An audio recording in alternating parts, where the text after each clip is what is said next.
నమస్కారం TCC news కి స్వాగతం. ముందుగా ఈనాటి వార్తల్లోని ముఖ్యాంశాలు.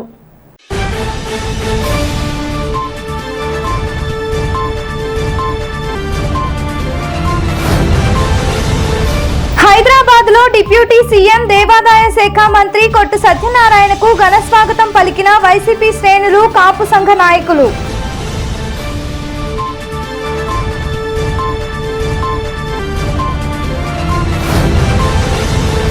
ఆనగారిన వర్గాల వారి అభ్యున్నతి కోసం కృషి చేసిన మహనీయుడు డాక్టర్ బిఆర్ అంబేద్కర్. రాష్ట్ర శాసన మండలి చైర్మన్ కొయ్యే మోషేనురాజు.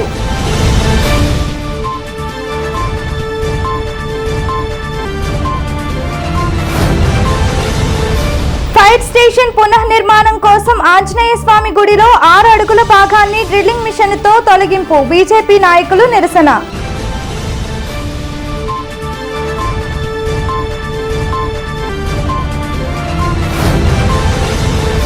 దోపిడీకి వ్యతిరేకంగా జరిగే పోరాటాల ద్వారానే సమాజంలో మార్పు సాధ్యమవుతుంది. సిపిఎం జిల్లా కార్యదర్శి చింతకాయల బాబురావు.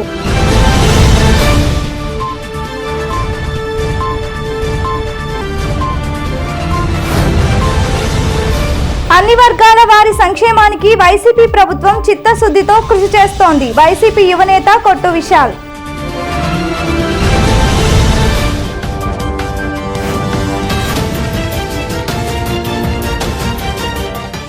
రాష్ట్ర డిప్యూటీ సీఎం దేవాదాయ శాఖ మంత్రులు కొట్టు సత్యనారాయణ గురువారం హైదరాబాద్ వెళ్లారు. ఈ సందర్భంగా ఆయనకు వైసీపీ శ్రేణులు ఘన స్వాగతం పలికారు. శంషాబాద్ ఎయిర్పోర్ట్లో కొట్టు సత్యనారాయణకు తెలంగాణ వైఎస్ఆర్ కాంగ్రెస్ పార్టీ విభాగం, తెలంగాణ కాపు సంఘ నేతలు ఘన స్వాగతం పలికారు. భారీ కాన్వాయ్తో కొట్టు సత్యనారాయణకు స్వాగతం పలికారు.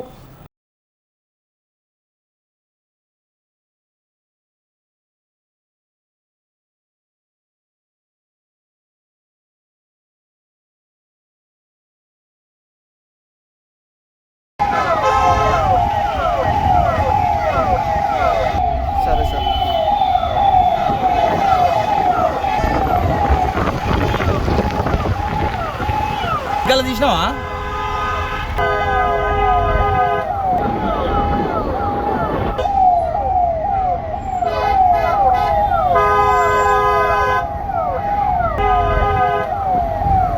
పెంటపాడు మండలం ఆకుతీగపాడు శివారు రావిగుంటలో గురువారం భారత రాజ్యాంగ నిర్మాత డాక్టర్ బిఆర్ అంబేద్కర్ విగ్రహావిష్కరణ రాష్ట్ర శాసన మండలి చైర్మన్ కొయ్యే మోషేనురాజు చేతుల మీదుగా జరిగింది. మాల మహానాడు జాతీయ అధ్యక్షుడు చీకటిమిల్లి మంగరాజు అధ్యక్షతన ఈ కార్యక్రమం జరిగింది. ఈ సందర్భంగా కొయ్యే మోషేనురాజు మాట్లాడుతూ భారత రాజ్యాంగ రచనకర్త అయిన అంబేద్కర్ విగ్రహాన్ని ఈ ప్రాంతంలో ఏర్పాటు చేయటం అభినందనీయమన్నారు.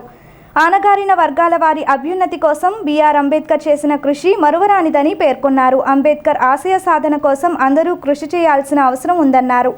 అంబేద్కర్ విగ్రహదాత అయిన వేముల గాంధీని అభినందించారు. ఈ కార్యక్రమంలో కైగాల శ్రీనివాస్, కొనతాల వెంకట్రావు, దాసం వెంకటేశ్వరరావు, భావన ధాన్యలక్ష్మి, గిద్దా శ్రీనివాస నాయుడు, అంబేద్కర్ యూత్ సభ్యులు పాల్గొన్నారు.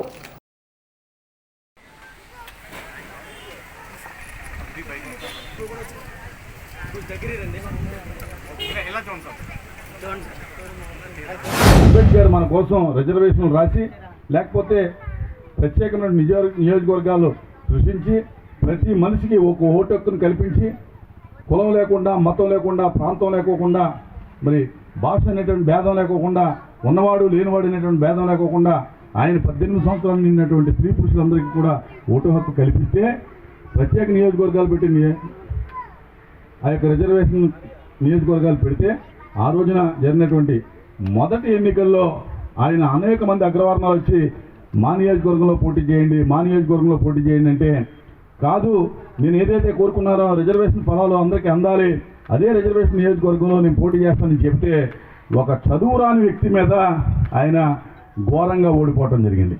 ఓడించడం జరిగింది, ఆయన ఓడించడం జరిగింది. అంటే ఎప్పుడు కూడా సమాజంలో మనం చేసేది మంచిగా చెడనేది ఆత్మ పరిశీలన చేసుకుని మనం ముందుకు వెళ్ళాలి తప్ప ఎవరో ఒక వ్యక్తి అడ్డుకున్నాడని చెప్పి ఆ వ్యక్తి గురించి పదే మనం మాట్లాడుకోవటం ఆగలేదు కదా. ఒక వ్యక్తి ఎవరు అడ్డుకున్నారు? ఆ రిజర్వేషన్ ఫలాలు పొందేటటువంటి వ్యక్తే ఈ రోజున అడ్డుకోవడానికి ప్రయత్నం చేయడం అంటే అది ఒక అనాగరికమైన చర్య, ఆలోచన లేని చర్య. కనుక అతను కూడా ఈ రోజున నిజంగా అతనికి రైట్ ఉండుంటే ఈ సభ దగ్గరకు వచ్చి మాట్లాడే శక్తి ఉండేది. కానీ ఆ రోజున ఏదో ప్రలోభమో లేకపోతే అతని వ్యక్తిగత ఆలోచన ఏదో ఉంటుంది. కనుక దీనికి ఎవరు వ్యతిరేకం కాదు. ఇది ఖచ్చితంగా ఈ రోజు ఇందాక చెప్పినట్టుగా ఈ యొక్క విగ్రహం అరిజనపేటలోనూ దళిత వర్గాల దగ్గర పేద వర్గాల దగ్గర కాకుండా మెల్లమెల్లగా అగ్రవర్ణాల యొక్క మనసుల్లోకి వెళ్ళింది ఈ రోజున మరి రేపు రాబోయే రోజుల్లో అగ్రవర్ణాల ఇళ్లలోకి వెళ్తుంది. ఆ తర్వాత అగ్రవర్ణాల యొక్క కోడల్లోకి వెళ్ళేటటువంటి పరిస్థితి ఉంది. ఎంచేతంటే నీకు నాకు లేనటువంటి అవగాహన ఈ రోజున బాబాసాహెబ్ అంబేద్కర్ ఎవరు, ఈ సమాజానికి ఏం చేశాడని చెప్పి అర్థం చేసుకుంటా ఉన్నారు. అసలు అంబేద్కర్ ఎవరు, అసలు అంబేద్కర్ విగ్రహం ఇక్కడ ఎందుకు పెట్టాం అంటే ఆయన ఎక్కడో మహారాష్ట్రలో రత్నగిరి జిల్లా అమ్మవాడలో పుట్టాడు. సుమారు 1125 కిలోమీటర్ల దూరంలో పుట్టాడు ఆయన. అయితే మనం ఇక్కడ ఎందుకు విగ్రహం పెట్టుకున్నాం అంటే ఆయన ఏదో చేశాడు ఈ దేశానికి, అందుకోసమని మనం ఇక్కడ విగ్రహం పెట్టాం. మనకే కాదు ఈ దేశంలో ఉన్నటువంటి అన్ని వర్గాల వారికి కూడా భారత రాజ్యాంగం రాశాడు. మనం చాలామంది ఉంటాం, క్రైస్తవులుగా మారాం, మనం జీసస్ నమ్ముకున్నాం. అలాగే ముస్లిమ్స్ ఉంటారు, హిందువులు ఉంటారు, ఖురాన్ ఉంటుంది, భగవద్గీత ఉంది, బైబిల్ ఉంది. వీళ్ళందరూ కూడా గౌరవించేది భారత రాజ్యాంగం. దాన్ని రాసినటువంటి సృష్టికర్త డాక్టర్ బాబాసాహెబ్ అంబేద్కర్ గారు. ఆయన అస్పృశ్యుడిగా అంటరానివాడిగా ఊరికి చివర అలాంటి స్థితి నుంచి ఈ రోజున ఈ స్టేజ్ మీద ఉన్నటువంటి చాలా ప్రముఖుల అగ్రవర్ణాలు ఉన్నారు. వారందరూ మధ్యలో మనం నిలబడ్డారంటే ఇంత హుందాతనంగా మంచి బట్టలు వేసుకున్నారంటే కారణం డాక్టర్ బాబాసాహెబ్ అంబేద్కర్ ఇచ్చిన రాజ్యాంగం. వాళ్ళు కాదు తక్కువ, ఎందుకంటే తలకో దావన ఎవరి దావన వెళ్ళిపోతూ ఉంటారు. కానీ చదువుకోరా అనే అవకాశం కల్పితే మీరు చదువుకుంటే చాలు ఇవాళ ఉన్నతమైన స్థానానికి వెళ్ళే అవకాశం ఇప్పటికీ ఉంది. అంచేత దాని విషయాల్లో చదువుకోవాలని ప్రోత్సహించాలి ముందు. కానీ ఇప్పుడు నిజంగా చెప్పాలంటే చాలా వరకు బాగున్నారు, ఇంకా బాగుంటారు. కానీ దాన్ని అందరూ కూడా గుర్తించి అందరూ కూడా చదువుకోవాలని చేస్తే ఎవరికీ లేని అవకాశం మన ఎస్సీ రిజర్వేషన్లో మాత్రం మీ అందరికీ ఉంది. ఆ అవకాశాన్ని మీరు అందరూ కూడా సద్వినియోగం చేసుకోవాలి. ఎందుకంటే ఆ రోజున అంబేద్కర్ గురించి కొంతవరకు చెప్పారు. ఎంతో కష్టపడి ఆ రోజుల్లో ఇంచుమించుగా ఆయన 1891లో 89లో జన్మిస్తే 25 సంవత్సరాల తర్వాత ఆయన విదేశాలకు వెళ్ళి అన్నీ చదువుకున్నారంటే ఇప్పుడు వెళ్ళడం కష్టం అనుకుంటున్నాం. ఆ రోజుల్లో షిప్పుల మీద వెళ్ళి చదువుకుంటే అక్కడ అకామిడేషను లేకపోతే ఆర్థిక స్తోమతలు కూడా ఉంటాయి. వారు ఎంతోమంది సహకారం తీసుకుని ఆయన ఆ స్థానాన్ని సంపాదించి మనకు దేశం గర్వించదగ్గ విషయంగా ఆయన అందరూ కూడా మామూలు విషయం కాదు. ఇవాళ అంత ఉన్నతమైన రాజ్యాంగం రాసించడం అంటే దానికి ఎంతో నాలెడ్జ్ ఉండి ఎంతో పుట్టు పెట్టుకుంటేనే ఆ ఘనత సాధించగలరు. అంబేద్కర్ ఈరోజు మనకి దేవుళ్ళు అంటాడు.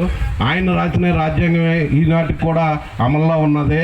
అలాగే ఈరోజు మన ప్రీతమ ముఖ్యమంత్రి జగన్మోహన్ రెడ్డి గారు ఆయన అడుగుజాడల్లో ఆయన ఏదైతే రాజ్యాంగంలో మనకు రిజర్వేషన్ కల్పించి అది ఆ రోజు ఆయన ఏదైతే చేశారో దానికన్నా కొద్దిగా ఎక్కువగానే ఈరోజు మన జగన్మోహన్ రెడ్డి గారు అమలుపరుస్తూ ఉన్నారు.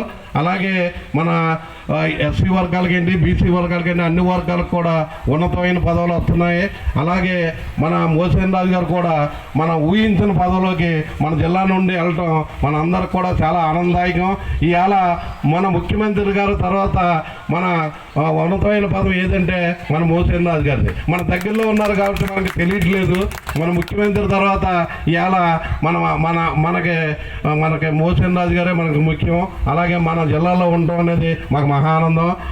ఆయన ఆధ్వర్యంలో పనిచేయడం అనేది మాకు మహా ఆనందం. తాడేపల్లిగూడెం పట్టణంలో ఫైర్ స్టేషన్ను పునఃనిర్మాణంలో భాగంగా దానికి అడ్డు వస్తోందనే ఉద్దేశంతో ఆంజనేయ స్వామి గుడి మండపంలో కొంత ముందు భాగాన్ని గురువారం సాయంత్రం పనివాళ్లతో డ్రిల్లింగ్ మిషన్తో తొలగిస్తున్నారు. పోలీసులు బందోబస్తు మధ్య ఈ కార్యక్రమం జరిగింది.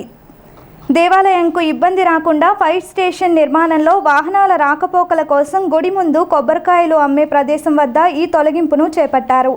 పట్టణంలోని బీజేపీ నాయకులకు విషయం తెలిసి అక్కడకు వచ్చి తమ నిరసనను తెలిపారు. బీజేపీ జిల్లా ప్రధాన కార్యదర్శి ఈతకోట తాతాజీ, పట్టణం మోర్చా అధ్యక్షులు అయినం బాలకృష్ణ, పాటే నాగేశ్వరరావు, ముప్పిడి సురేష్ రెడ్డి, మారిశెట్టి నరసింహమూర్తి, తమరాడ చిన్న తదితరులు వచ్చి పోలీస్ సీఐ నాగరాజుతో దేవాలయాన్ని తొలగించవద్దని కోరగా దేవాలయానికి ఇబ్బంది లేకుండా ఫైర్ స్టేషన్ను అడ్డు రాకుండా కొంత భాగాన్నే తొలగిస్తున్నామని ఆయన బదులిచ్చారు. 6 అడుగులు మాత్రమే తొలగిస్తున్నట్లు చెప్పారు. అగ్నిమాపక దళాధికారి గణేశుల వెంకటరామారావు, పట్టణ ఎస్ఐలు బి రాజు, జీజే ప్రసాద్ తదితరులు ఉన్నారు. ఏదైతే వన్ టౌన్లో ఉన్న ఆంజనేయస్వామి గుడి ఎప్పుడో పురాతన గుడి, ఇది 50 సంవత్సరాలు పైబడి ఉంది. ఇక్కడ ఈ రామాలయం ఆంజనేయస్వామి గుడిలో ఎంతోమంది భక్తులు, పట్టణ వ్యాపారస్తులు అందరూ కూడా దర్శించుకుని ఆయన ఆశీర్వాదం తీసుకుంటారు. అటువంటి గుడికి మరి నాకు ఒక 3 రోజుల క్రితం ఈ యొక్క ఇక్కడ నివసిస్తున్న ఈ ఫ్యామిలీ నా దగ్గర రావటం, ఈ గుడి ఏదో కొట్టేస్తారని నా దగ్గర వచ్చి చెప్తే నేను అంటే సర్కిల్ ఇన్స్పెక్టర్ గారితో మాడతాం. సర్కిల్ ఇన్స్పెక్టర్ గారు మళ్ళీ నాతో డిస్కస్ చేసి వాళ్ళతో మీటింగ్ వేసి లోకల్ నాయకులు ప్రజాప్రతినిధులతో మీటింగ్ వేసుకుని ఫైనల్గా డిసిషన్ ఏంటంటే ఇక్కడ ఏదైతే ఫైర్ స్టేషన్ ఉందో అది డెవలప్మెంట్లో మరి 2 వెహికల్స్ మనకు ఫైర్ స్టేషన్ ఇవ్వడం జరిగింది. ఆ 2 వెహికల్స్ లోపలికి వెళ్తా కట్ అవ్వదు కాబట్టి రిజిస్ట్రేషన్ కనెక్షన్ జరుగుతుంది కాబట్టి మా గుడి అడ్డం వస్తుందంటే ఇక ఫైనల్గా ఒక 6 అడుగులు గుళ్ళు ఎదురున్న మండపాన్ని తీసుకుంటాకి ఒప్పందం వాళ్ళకి వారికి జరిగిందని నాకు సిఐ గారు ఇన్ఫార్మ్ చేశారు నిన్న మధ్యాహ్నం. ఇంకా వారికి ఒప్పందం 6 అడుగులే అంటే గర్భగుడి కానీ మండపం కానీ టచ్ చేయమంటే దాని మీద వాళ్ళు ఒప్పుకున్నారు. దాని మీద మారడం జరిగింది. ఈరోజు కూడా ఇప్పుడు కన్స్ట్రక్షన్ మరి డిస్మాంటిల్ చేస్తుంటే వచ్చి రావడం జరిగింది. ఇక్కడ మా భారతీయ జనతా పార్టీ కానీ హిందూ బంధువులు కానీ హిందూ సమాజానికి సంబంధించిన భక్తులు కానీ యువమోర్చా నాయకులు కానీ అందరూ రావడం జరిగింది. ఇదందరం కూడా ఇప్పుడు సిఐ గారితో మాట్లాడితే సిఐ గారు నిన్న ఏదైతే మాట ఇచ్చో ఆ మాట ప్రకారం 6 అడుగులు మించి తీసుకోం, ఏమన్నా ఎక్స్ట్రా డ్యామేజ్ అయినా దగ్గరుండి మేము బాగు చేసి మీకు అప్పచెప్తాం కూడా అని మాట ఇవ్వడం జరిగింది. ఆయన మాట మీద గౌరవంతో ఇంకా డెవలప్మెంట్లో మరి జరుగుతున్న ఈ ఫైర్ స్టేషన్ డెవలప్మెంట్కి కానీ నూతనంగా 2 వెహికల్స్ రావడం వల్ల వచ్చిన ఇబ్బంది వల్ల కానీ ఈ 6 అడుగులు తీయడం తప్పదని వారు చెప్పడం వలన భారతీయ జనతా పార్టీ కార్యకర్తలు కానీ ఇక్కడ సోదరిమణులు అందరం కూడా మాట్లాడకుండా మరి 6 అడుగుల వరకే పరిమితం అయ్యేలాగా చూస్తానికి ప్రయత్నం చేస్తున్నాం. సుమారు 56 సంవత్సరాల పురాతనమైనటువంటి ఆంజనేయ స్వామివారి దేవస్థానాన్ని స్థానిక ఫైర్ స్టేషన్కి ఇబ్బందిగా ఉందన్న కారణం చేత తొలగించడానికి పోలీసు వారితో కలిసి ఫైర్ సిబ్బంది వాళ్ళు ట్రై చేశారు. దాన్ని భారతీయ జనతా పార్టీ అలాగే హిందూ బంధువులు అందరూ కూడా ఇక్కడికి వచ్చి దీన్ని ఆపడం జరిగింది. పట్టణ సిఐ గారు ఎదర మండపంలో ఉన్నటువంటి 6 అడుగులు మాత్రమే మేము వాడుకుంటాం, వెనకాల దేవాలయం జోలికి వెళ్ళమని ప్రామిస్ ఇవ్వడం, ఈ కారణం చేత స్థానిక భారతీయ జనతా పార్టీ నియోజకవర్గ కన్వీనర్ ఈతకోట భీమశంకర్రావు సిఐ గారితో అలాగే లాయర్ గారితో ఇక్కడ ఉన్నటువంటి పెద్దలందరితో మాట్లాడి దీన్ని దేవాలయం కొట్టకుండా ఎదర 6 అడుగులు మాత్రమే వాళ్ళకి అనుమతి ఇచ్చేలాగా మాట్లాడటం జరిగింది. ఇది పోలీసు వారు కూడా సర్కిల్ ఇన్స్పెక్టర్ వారు కూడా నేను కూడా హిందువాణిని మీకు అందరికీ సహకరిస్తాను, దీనికి మన దేవాలయం పాడు చేసుకునే ఉద్దేశం లేదు, ప్రభుత్వ ఉత్తర్వులు అలా ఉన్నాయని చెప్పడం జరిగింది. కానీ సర్కిల్ ఇన్స్పెక్టర్ వారు ఇచ్చిన ప్రామిస్కి మీ అందరం కూడా తల వంచి దూరంగా నిలబడ్డాం. స్థానిక సిపిఎం కార్యాలయంలో గురువారం కారల్ మార్క్స్ 204వ జయంతి సభ కర్రి నాగేశ్వరరావు అధ్యక్షతన జరిగింది. ఈ సభకు సిపిఎం జిల్లా కార్యదర్శి చింతకాయల బాబురావు ముఖ్య అతిథిగా హాజరయ్యారు. ఈయన మాట్లాడుతూ దోపిడీకి వ్యతిరేకంగా జరిగిన పోరాటాల ద్వారానే సమాజంలో మార్పు జరిగిందని మార్క్స్ తెలిపారన్నారు. కార్మిక వర్గం రాజ్యాధికారం సాధించినప్పుడే సమాజంలో దోపిడీ నిర్మూలన జరుగుతుందని తెలిపారు. మార్క్స్ రూపొందించిన సిద్ధాంత వెలుగులో కార్మిక వర్గ పోరాటాలను ఉధృతం చేయాలన్నారు. ఈ కార్యక్రమంలో గొన్నాబత్తుల నాగేశ్వరరావు, ఆర్ లోవరాజు, జవాది శ్రీను, పతివాడ నాగేంద్ర తదితరులు పాల్గొన్నారు.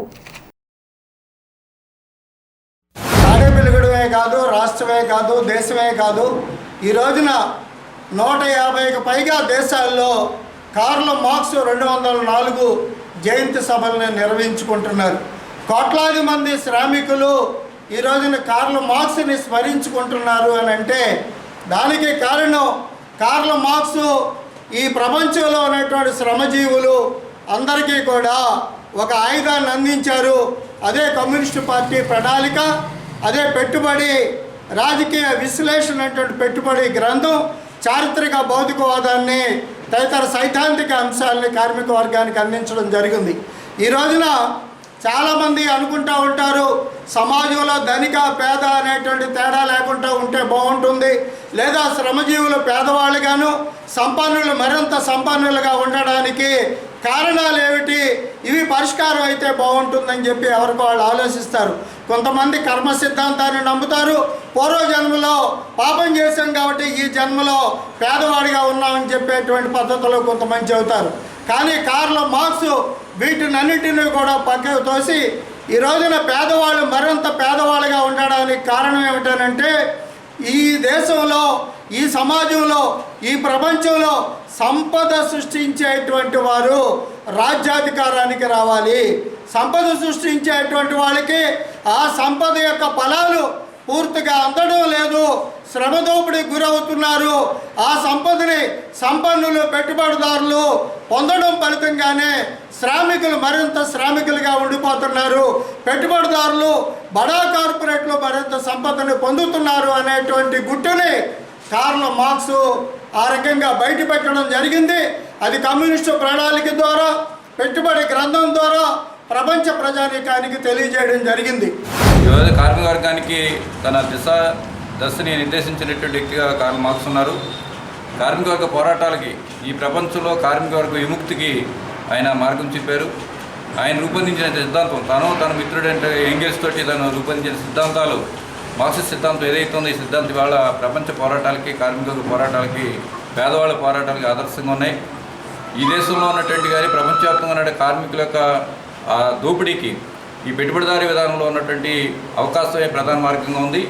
ఆ దోపిడీ రహిత సమాజాన్ని నిర్మించడం కోసం ఏ విధంగా రూపొందించుకోవాలి, కార్మిక వర్గ రాజ్యాధికారాన్ని ఏ విధంగా సాధించాలి, కార్మిక వర్గ నియంతృత్వాన్ని ఏ విధంగా సాధించాలనేది కార్ల్ మార్క్స్ తన సిద్ధాంతంలో రూపొందించారు. ఆయన యొక్క నివాళులు ఏంటంటే, తను ఈ కార్మిక వర్గానికి ఒక సిద్ధాంతాన్ని అందించి ఒక వేగి చుక్క కాగడా కింద ఆయన చూపించారు. తను అనేక ఇబ్బందులు గురయ్యి అనేక ప్రజల నుంచి కానీ అదే ప్రభుత్వాల నుంచి అనేక ఇబ్బందులు పడ్డారు, ఆర్థికంగా ఇబ్బందులు పడ్డారు. తన జీవితం కూడా అనేక ఆర్థిక ఇబ్బందులు పడింది. తన భార్య కూడా తనతో పాటు సహకరించి అనేక ఆర్థిక ఇబ్బందులు గురైనప్పుడు కూడా ఏదైతే తను ఈ ప్రపంచానికి, కార్మిక వర్గానికి మంచి సిద్ధాంతాన్ని అందించాలని చెప్పి కష్టపడి కార్ల్ మార్క్స్ క్యాపిటల్ సిద్ధాంతంగా రూపొందించి వాళ్ళ ప్రపంచాన్ని అందించారైనా. స్థానిక ఫెయిత్ చర్చ్ వార్షికోత్సవం పురస్కరించుకొని బుధవారం రాత్రి క్రిస్టియన్ సభ జరిగింది. ఈ కార్యక్రమంలో రాష్ట్ర Christian finance corporation chairman doctor Bollarapu John Wesley, YCP యువనేత కొట్టు విశాల్ ముఖ్య అతిథులుగా పాల్గొన్నారు. క్రైస్తవులకు ముఖ్యమంత్రి వైఎస్ జగన్మోహన్ రెడ్డి ప్రభుత్వం కొండంత అండ అని వీరు పేర్కొన్నారు. క్రైస్తవ నిరుద్యోగులకు కోచింగ్, కమ్యూనిటీ హాళ్ల నిర్మాణం తదితర పథకాలకు నిధులు అందించేలా ఫైనాన్స్ కమిషన్ కార్యదర్శిని కలిసి విన్నవించినట్లు జాన్ వెస్లీ తెలిపారు. కొట్టు విశాల్ మాట్లాడుతూ అన్ని వర్గాల ప్రజలకు సీఎం జగన్ అండగా ఉంటున్నారన్నారు. వైసీపీ నాయకులు కరి భాస్కర్ రావు, రాష్ట్ర పాస్టర్ల సంఘ నాయకులు జీజే జ్యోతి ఆనంద్, గూడెం ఫెయిత్ చర్చ్ సంఘ సభ్యులు పాల్గొన్నారు. గుడివాడకు చెందిన అంతర్జాతీయ దేవసేవకులు డాక్టర్ కిరణ్ పాల్ దేవుని వాక్యం బోధించారు. ఎంతో కరోనా వల్ల ఎంతోమంది మిత్రుల్ని, మంచి మిత్రుల్ని, స్నేహితుల్ని, అలాగే కుటుంబ సభ్యుల్ని చాలామందిని పోగొట్టుకున్నాం. మనం ఎప్పుడైనా రాజకీయంలో మీరు అందరూ దేవుణ్ణి కోరుకుంటారు, నాకు ఈ పని జరగాలి, లేకపోతే ఏ రిలీజియన్ అయినా, ఏ మతం, ఏ కులం, ఎవరైనా కానీ కోరుకునేది ఒకటే, మా ఇల్లు శుభ్రంగా ఉండాలి, నాకు ఒక పేదోడికి ఇల్లు కావాలి, మంచినీళ్ళు రావట్లేదు, లేకపోతే దేవుని కోరుకుంటాం. ఆ నిమిషంలో ఎప్పుడు దేవుని కోరుకుని మంచి ప్రభుత్వం ఉంటే మంచి జరుగుతుంది. హామీలు ఇచ్చి చేయలేకపోతే అప్పుడు ప్రజలు ఓటు ద్వారా తిరుగుబడతారు. ఆ నమ్మకంతో ఏదైతే మరి ఆ రోజు దేవుడి దయ వల్ల జగన్మోహన్ రెడ్డి గారిని మరి ముఖ్యమంత్రి మీ వల్లే జరిగింది, ఆయన ముఖ్యమంత్రి అయ్యారు. మీ అందరి వల్లే, ఆయన కోసం నిలబడటం వల్లే ఆయన ముఖ్యమంత్రి అయ్యారు. అలాగే ఇక్కడ తాడేపల్లిగూడెంలో కొట్టు సత్యనారాయణ గారు కూడా ఒక బాధ్యతగా ఏదైనా సమస్య వచ్చిందంటే ప్రజల కోసం నిలబడితేనే ఆయన రాజకీయ నాయకుడు అంటారు. ప్రజలతో రాజకీయం చేయకూడదు.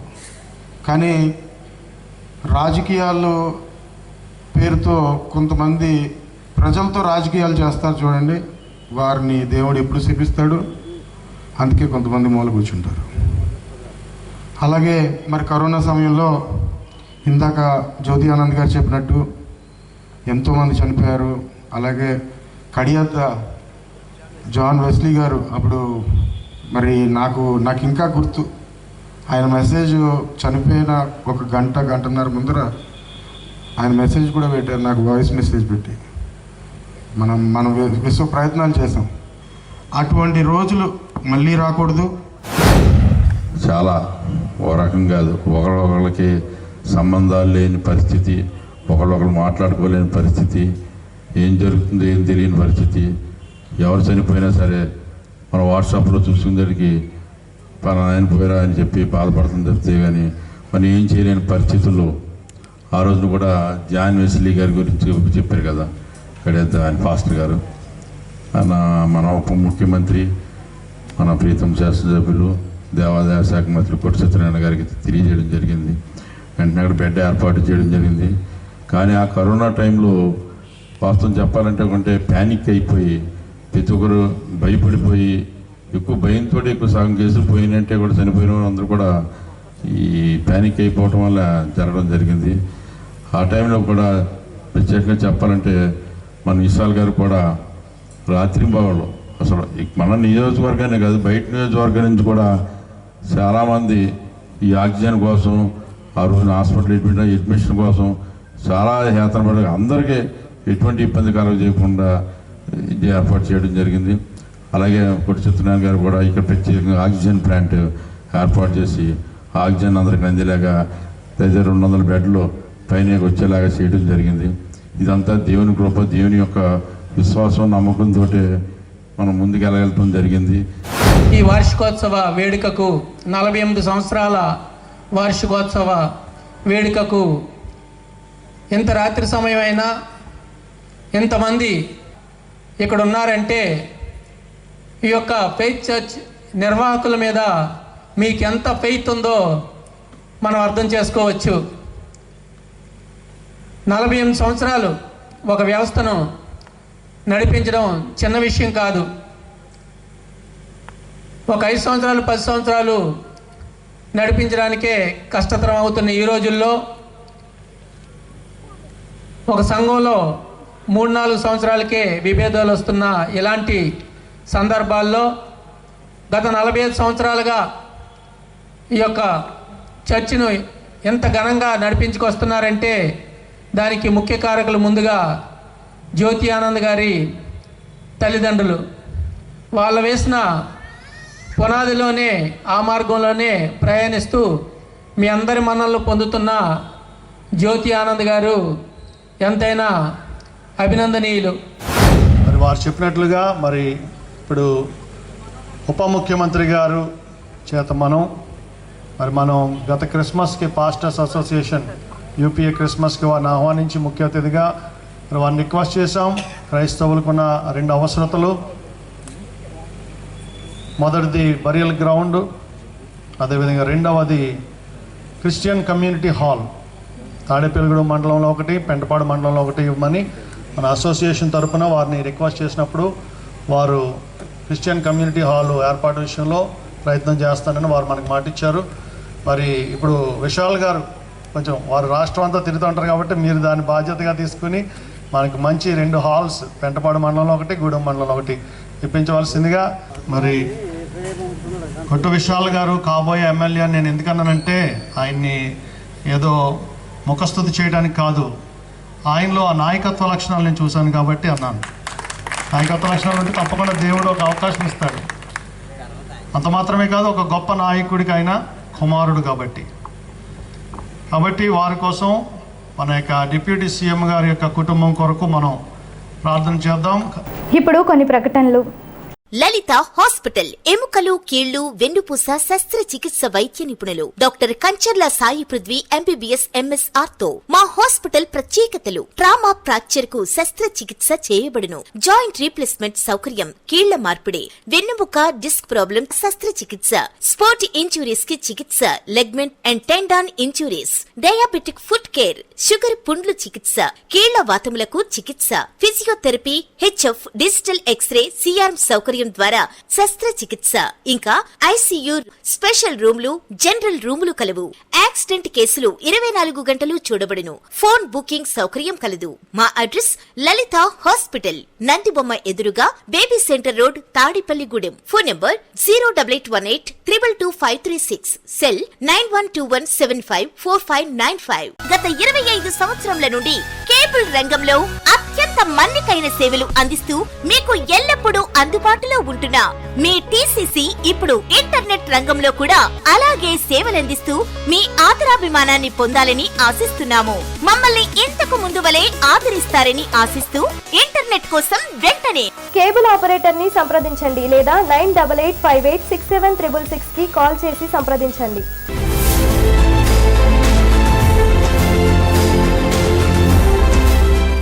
శ్రీ బాలగంగాధర సోషల్ సర్వీస్ సంస్థ ఆధ్వర్యంలో ఎల్లపు విజయసారథి నేతృత్వంలో గురువారం డొక్కా సీతమ్మ 181వ జయంతి కార్యక్రమం నిర్వహించారు. ఈ సందర్భంగా సుమారు 200 మంది పేదలకు పులిహోర వితరణ చేశారు. ఈ కార్యక్రమంలో బురిడి సతీష్, యజ్ఞ శరత్, చేకూరి బంగారాజు, బడుగు సుధాకర్, బురిడి శ్రీనివాస్, నాగు, మిరియాల కిషోర్, ఎం సూర్యనారాయణ, ఎస్వి రంగారావు, బుల్లిరాజు, మేకా ఆంజనేయులు, బడేటి ఉదయ భానుభాస్కర్ తదితరులు పాల్గొన్నారు. వీరు మాట్లాడుతూ నిత్యాన్నదాతగా అన్నపూర్ణగా ప్రసిద్ధిగాంచిన డొక్కా సీతమ్మ జయంతి గూడెంలో జరపడం అభినందనీయమన్నారు. డొక్కా సీతమ్మ సేవలను కొనియాడుతూ ప్రసంగించారు. డొక్కా సీతమ్మ గారిది 181వ జయంతి మరి ఇక్కడ జరుపుతున్నారు. మరి ఈ రోజున ఆవిడ గురించి చెప్పాలంటే మన అందరం కూడా సరిపోము ఎవరు కూడా. ఎందువల్లంటే ఆవిడ చేసిన దానాలు అటువంటివి. ఎందువల్లంటే ఆవిడ ఎదుటి మనిషిలో నారాయణని చూసుకుని భోజనం పెట్టడం అన్నది జరిగింది. మరి ఇదంతా కూడా మన జిల్లాలో జరిగింది, తూర్పుగోదావరి జిల్లాలో. ఆవిడ్ని ఆదర్శంగా తీసుకోవాలి అందరూ కూడా. మరి ఇలాంటి కార్యక్రమాలు ఎన్నో కూడా జరుపుతూ మరి జయంతులు వర్ధంతులు కూడా జరపాలి. అందరూ కూడా తెలుసుకోవాలి ఆవిడ గురించి. డొక్కా సీతమ్మ గారి గురించి మనం ఈ రోజున జయంతి రోజున ఎంత చెప్పుకున్నా తక్కువే. ఆవిడ చేసిన సేవలు స్మరించుకుంటూ ప్రతి ఒక్కరూ ఆహారాన్ని వృధా చేయకుండా మిగిలిన ఆహారాన్ని లేదంటే సొంతంగా తయారు చేసిన ఆహారాన్ని అన్నార్థులైన పేదలకి నిస్వార్థంగా ఏమీ ఆశించకుండా పెడితే డొక్కా సీతమ్మ గారి ఆశయాలకి మనం సాధకులుగా మారుతాం. Thank you. ఆంధ్రుల అన్నపూర్ణ నిరతాన్నదాత్రి అయినటువంటి డొక్కా సీతమ్మ గారి 181వ జయంతి ఉత్సవాల కార్యక్రమం ఇక్కడ గాయత్రి వాచ్ ఎంపోరియం దగ్గర నిర్వహించడం జరుగుతుంది. ఈ కార్యక్రమానికి సహకరించిన మిత్రులందరికీ కూడా ప్రత్యేక ధన్యవాదాలు తెలుపుకుంటున్నాను. నేను గత కొన్ని సంవత్సరాలుగా శ్రీ బాలగంగాధర చారిటబుల్ ట్రస్ట్ ఆధ్వర్యంలో సీతమ్మ గారి వర్ధంతి జయంతి కార్యక్రమం కూడా జరుపుతున్నాము. మా మిత్రుల సహకారంతో ఈ కార్యక్రమం జరుగుతుంది. కరోనా రోగులకు సేవలందిస్తూ కరోనా బారిన పడి మృతి చెందిన ముప్పిడి సోని ప్రథమ వర్ధంతి సభ గురువారం స్థానిక అర్బన్ ప్రైమరీ హెల్త్ సెంటర్లో జరిగింది. ఈ సందర్భంగా వైద్య సిబ్బంది మాట్లాడుతూ సోని జ్ఞాపకార్థం ఆసుపత్రిలోని లేబర్ రూమ్ను ఆమె పేరు పెట్టాలని సూచించారు. అనంతరం పీహెచ్సిలోని సుమారు 50 మంది గర్భవతులకు పోషకాహారాలు, ఫ్రూట్స్ కిట్ని అందజేశారు. ఈ కార్యక్రమంలో స్పందన foundation chairman Bhogireddy Adilakshmi, LIC విశ్రాంత ఉద్యోగుల సంఘ నాయకులు Bapayya Sharma, doctor Rio, BJP నాయకులు నవీన్ కుమార్, తాడాల సూర్యకుమారి, దనకొండ విజయలక్ష్మి, సుబ్బారావు, ప్రభు, పెదప్రోలు పృథ్వీ, తమరాడ చిన్న, మానేపల్లి భార్గవ్, వైద్య సిబ్బంది, ఏఎన్ఎంలు, ఆశా వర్కర్లు తదితరులు పాల్గొన్నారు.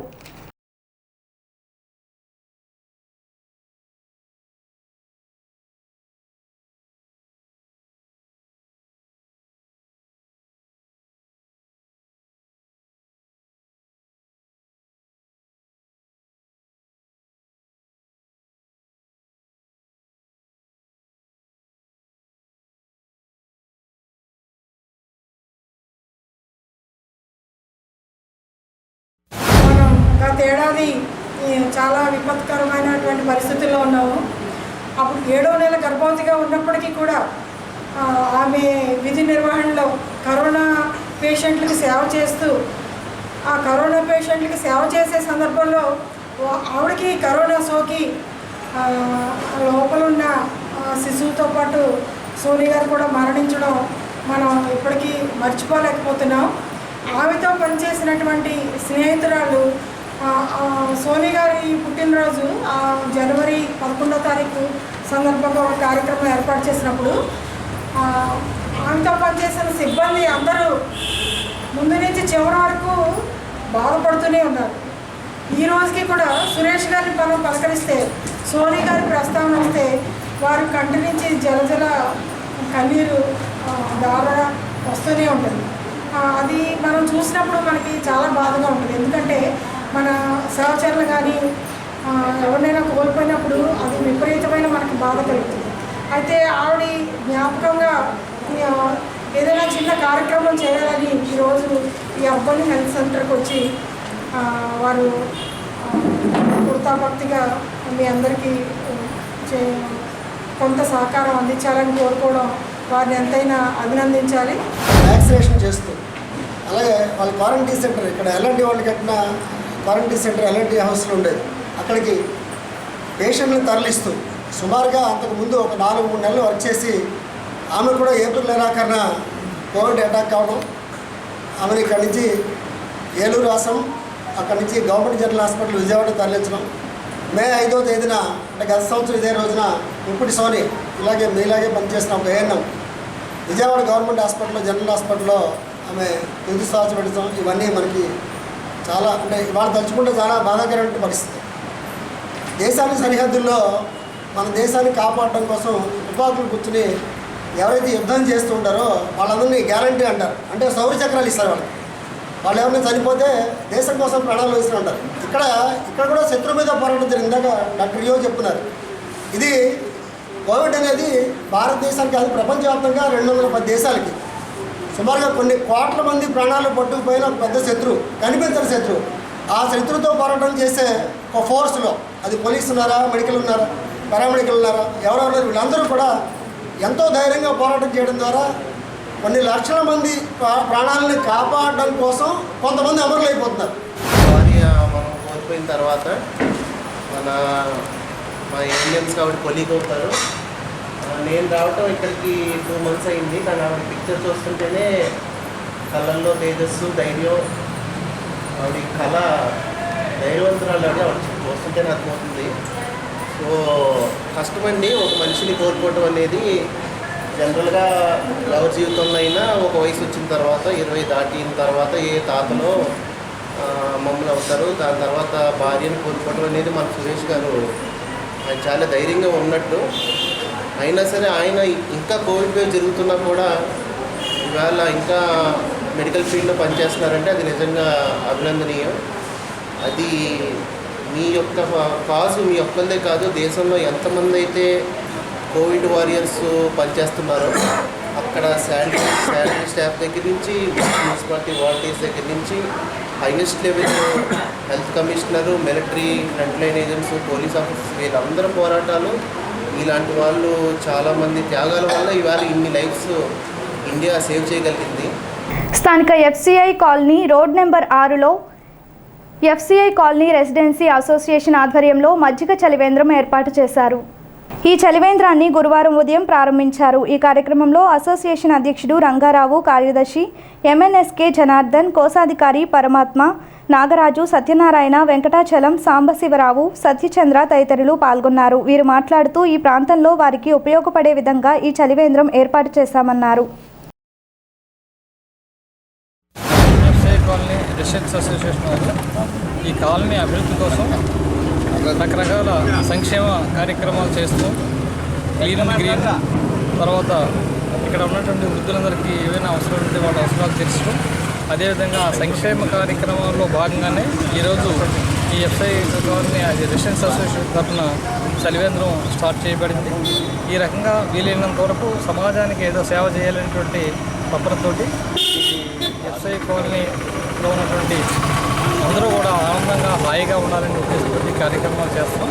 కాబట్టి వీటందరికీ కూడా మా కాలనీ అసోసియేషన్, మా కాలనీ సభ్యులందరూ కూడా సహకారం చేస్తున్నారు. కాబట్టి దీన్ని మీరందరూ కూడా పబ్లిక్ సద్వినియోగం చేసుకోవాలని కోరుకుంటూ అందరికీ కూడా నమస్కారం. స్థానిక తాళ్లముదునూరుపాడులోని శ్రీ రామానుజ కూటంలో గురువారం శ్రీ రామానుజాచార్యుల తిరునక్షత్ర మహోత్సవాలు ప్రారంభమయ్యాయి. ఈ సందర్భంగా ప్రత్యేక పూజలు అభిషేకాలు నిర్వహించారు. అఖిల భారత వైష్ణవ సంఘ అధ్యక్షులు కేవి నరసింహాచార్యుల ఆధ్వర్యంలో ఈ పూజలు జరిగాయి. విఎస్ మధుబాల, వింజమూరి పార్థసారథి, పి వెంకటేశ్వరరావు, పివిఆర్కే కుమార్ తదితరులు పాల్గొన్నారు. భక్తులు విచ్చేసి ఈ పూజల్లో పాల్గొని తీర్థప్రసాదాలు స్వీకరించారు. వైశాఖ మాసం పంచమి ఆరుద్ర నక్షత్రమునందు భగవద్రామానులు అలాగే శంకరాచార్య గారి యొక్క ఈ రోజున చతురక్షత్ర మహోత్సవం అంటే ప్రపంచాన్ని కూడా ఆ రోజుల్లో అన్ని కులాలు కూడా ఒకటి చేసిన మహానుభావులు శ్రీమన్ భగవద్ రామానుజాచార్యులు. అలాంటి భగవన్ రామానుజాచార్యుల యొక్క పుట్టినరోజు ఈరోజు. అలాగే శంకర జయంతి. తాళముదునూరుపాటులో రామాంజకోట నందు గత 20 సంవత్సరాల నుంచి కూడా ఈ రామాంజల వారు త్రయాణి దీక్షతో కూడా త్రివేద స్వరూపచ్ఛేదం సర్వలోకానాం ప్రపద్యతే దేవత్యః ఆదివర్ణానాం ప్రపద్యతే. ఆ రోజున శ్రీరంగపట్టణంలో కొంతమంది మహానుభావులందరూ కూడా నారాయణ మంత్రాన్ని ఉపదేశించేందుకు ఓన్లీ బ్రాహ్మణులకి ఉపదేశించాలనేటప్పటికీ అలా కాదు, రామానుజాచార్యుల వారు అన్ని కులాల వారు కూడా ఉపదేశిస్తానని నారాయణ మంత్రాన్ని ఆ రోజున ఉపదేశించాడు అన్ని కులాలు కూడా. అందుచేత రామాంజన మతము అన్ని కులాల్లో కూడా ఉంది. ఈనాటి ఈ కార్యక్రమం రామానుజుల వారి యొక్క తిరునక్షత్రం 1006 సంవత్సరాలు పూర్తవుతున్న సందర్భంగా 1006 సంవత్సరాల్లో రామానుజుల వారి యొక్క కార్యక్రమం తిరునక్షత్ర కార్యక్రమం మన ముదునూరుపాడులోని రామానుజకోటంలో ఏర్పాట్లు జరుగుతున్నవి. రేపు ఉదయం నుంచి ఆ పాలాభిషేకంతో రామానుజుల వారికి అభిషేకాలు జరిగిన అనంతరం తీర్థప్రసాదాలు సుమారు 2000 మంది ప్రజలకి అందించే విధంగా ఈ యొక్క రామానుజకోటం వారు ఇవ్వటం జరుగుతుంది. కావున ఈ ప్రజలందరూ కూడా ఈ అవకాశాన్ని సద్వినియోగం చేసుకుని రామానుజుల వారి యొక్క ఆశీస్సులు పొందవలసిందిగా కోరి ప్రార్థిస్తున్నాము. మానవాళికి మార్గదర్శి కారల్ మార్క్స్ 204వ జయంతి బ్రహ్మానందరెడ్డి మార్కెట్లో ఉల్లిపాయల వర్కర్స్ యూనియన్ అధ్యక్షుడు చల్లా చంద్రరావు అధ్యక్షతన జరిగింది. కారల్ మార్క్స్ చిత్రపటానికి సిఐటియు నాయకులు పూలమాలలు వేసి నివాళులర్పించారు. చెర్ల పుల్లారెడ్డి, బంకురు నాగేశ్వరరావులు మాట్లాడుతూ శ్రమ దోపిడీ ఎలా జరుగుతుందో వివరించారు. దోపిడీని రద్దు చేయటం ద్వారా శ్రామిక వర్గానికి విముక్తి లభిస్తుందన్నారు. ఈ కార్యక్రమంలో కరక వెంకట్రావు, గొర్రెల శ్రీను, పినగంటి దుర్గా, మసాల శ్రీను, పూడి వెంకట్రావు, మతల అచ్యుతరావు, కిలపర్తి శివ, లక్ష్మీనారాయణ తదితరులు పాల్గొన్నారు.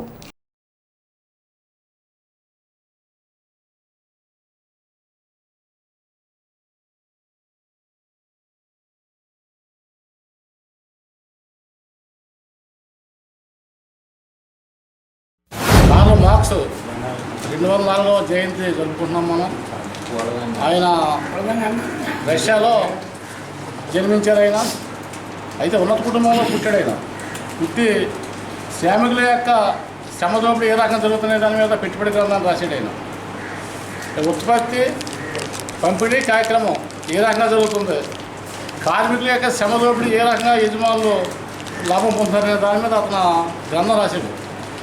ఆ గ్రంథం ఈ రోజు కూడా పెట్టుబడిదారులు 2008లో భారత్ మొత్తం దేశవ్యాప్తంగా సంక్షోభం వస్తే ఆ సంక్షోభం ఎలా బయటపడాలనే దాని మీద కూడా తగ్గిపత్యం జరిగితే చాలా మార్క్స్ రాసిన పెట్టుబడిదారు గ్రంథంలో అతను ఏమి రాశాడు, దాంట్లో ఏ అంశాలు ఉన్నాయని చెప్పి దాంట్లో విశ్లేషణ చేయడంలో కూడా ఇవాళ పెట్టుబడిదారులు దాన్ని విశ్లేషిస్తున్నారు. ఈవేళ చెప్పాడు ఒకటే చెప్పాడు ఆయన, కార్మికులు తన శ్రమణాలలో అమ్ముకుంటున్నారు, దానికి తగ్గ ప్రతిఫలం కావాలి అంటే పెట్టుబడిదారుల యొక్క శ్రమ దోపిడీని మనం నివారించాలంటే ప్రతి ఒక్కళ్ళు కూడా సమైక్యంగా పోరాటం చేస్తే తప్ప ఆ పెట్టుబడిదారుల యొక్క దగ్గర ఉండి ఏదైతే మన యొక్క శ్రమ దోపిడీ ఉందో దాన్ని నివారించలేమనేది కార్ల్ మార్క్స్ చెప్పిన సిద్ధాంతం. ఆ సిద్ధాంతం ఈ రోజు కూడా అమలు జరుగుతుంది. కార్ల్ మార్క్స్ గారు రచించినటువంటి గ్రంథం ఇలా మనకు చాలా ఉన్నాయి. ఒక్కొక్క రాజ్యాంగ దేశంలో ఒక రాజ్యాంగం రాస్తారు, కొన్ని మార్పులు చేర్పులు చేసుకుంటారు. కానీ ఈ రాసినటువంటి గ్రంథం 200 సంవత్సరాల ముందు మన మానవుడి యొక్క ఎలా నడవడికి ఎలాగుందో అదే ఇప్పుడు కూడా పనిచేస్తుంది. ఇంత టెక్నాలజీ మారినా సరే, ఎన్ని టెక్నాలజీ వచ్చినా వచ్చినా సరే ఆయన రాసిన గ్రంథం మట్టుకి ఇప్పుడు ప్రపంచ దేశం అంతా వ్యాప్తించి అదే నడుస్తుంది.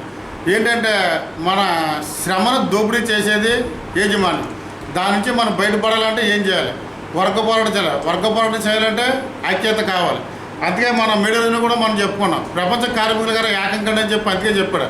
అంటే కుల మతం కాదు, అక్కడ శ్రమ చేసినట్టు అంతా ఒక వర్గం అనమాట. వర్గం అంతా కూడా చేస్తేనే దానికి మనం సమాజం నిర్మించి సోషలిజాన్ని స్థాపించాలని చెప్పేసి ఆయన కోరిక. అందుకే కాబట్టి ఈరోజు జయంతి జరుపుకుంటాం. తాడేపల్లిగూడెం పట్టణానికి చెందిన కారుమూరి సేవా సమితి వ్యవస్థాపకులు, గాయకులు, సమాజ సేవకులు సీరా కొండలరావుకు తెలంగాణ రాష్ట్రం పరకాలలో గురువారం జాతీయ నంది ఉగాది పురస్కారంతో సావిత్రిబాయి పులే క్రాంతి జ్యోతి సేవా సంస్థ సత్కరించింది. ఆ సంస్థ వ్యవస్థాపకురాలు రజనీ రుద్రమ చేతుల మీదుగా ఈ పురస్కారం అందజేశారు. 5 రాష్ట్రాలకు చెందిన నృత్య కళాకారులు నృత్య ప్రదర్శనలు చేశారు. సంఘసేవ గాయకునిగా సీరా కొండలరావుకు ఈ పురస్కారం దక్కింది. కొండలరావును జాతీయ నంది ఉగాది పురస్కారం అందినందుకు తాడేపల్లిగూడెంలోని రంగస్థల కళాకారులు, గానాభిమానులు ఆయనకు ఓ ప్రకటనలో అభినందనలు, శుభాకాంక్షలు తెలిపారు.